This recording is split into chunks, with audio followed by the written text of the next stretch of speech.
The quick analogy, the quick thing I always tell a lot of clients I work with the first day or two is to think about the Microsoft Office Word application. So there's Microsoft Word, PowerPoint, Excel. Each one of those tools is designed to help you with a specific office task. If I have to write a report or a letter, I use Word. It's got a lot of built-in features that help me do that. If I'm going to use some spreadsheets or look at some numbers, I'm going to use Excel. Again, there's a lot of really cool data and tools in there that help me use Excel really well. Our emotions work the same way. Your emotions are designed to help you with specific problems. And if I'm not accessing the specific emotion for a specific problem, then I'm creating a lot more work for myself. Just like if I went into Word, Microsoft Word, I could type my rows of numbers, I could enter down and tab over and line up my numbers, I could go and then tab a line, and then I could add up the numbers with the calculator and enter them. And in the end, if I have to change any of those, it's a brutal process. I can do it, but it's gonna cost me a lot of time, effort, and energy to make that application work the way that I, in the end, need it to.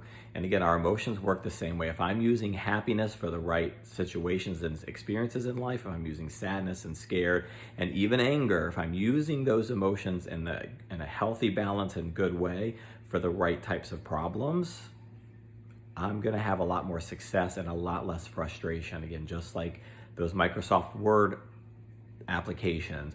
If I'm trying to type a report in Excel, I can do it, but it certainly isn't designed for that. And when I turn it into my boss, they're certainly gonna have a lot of questions, and heaven forbid if they give me a lot of feedback and I gotta go edit this thing, it's gonna be time consuming. And so again, that's the same way to think about your emotions. They're tools, they're a guidance system, they have built-in components that connect to your body. Actually, most of us are missing a connection to our body. And that's why we have a lot of anxiety, or we have a lot of overthinking. People always talk about, I'm lost in my head. Well, if you look at the example of that, that's above my body. If I'm overthinking, ruminating, processing out every single possible scenario, I'm out of my body because I'm up here in my head.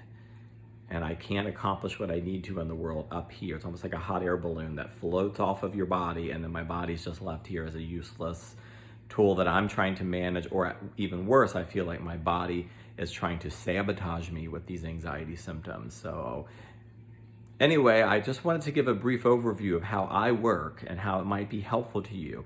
If you schedule a session with me, again, we are gonna do a traditional meet and greet, tell me what's going on, tell me a little bit of your history, and then from there we start to build new ways to help you find and create and connect to the life and the reality that you're trying to have.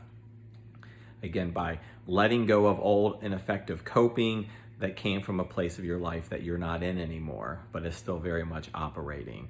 So if you find this video interesting or helpful, let me know. If you have other questions, I'm happy to take any free consultations, spend 10 or 15 minutes or 20 on the phone talking about how I work and how I might be able to help you as we move forward.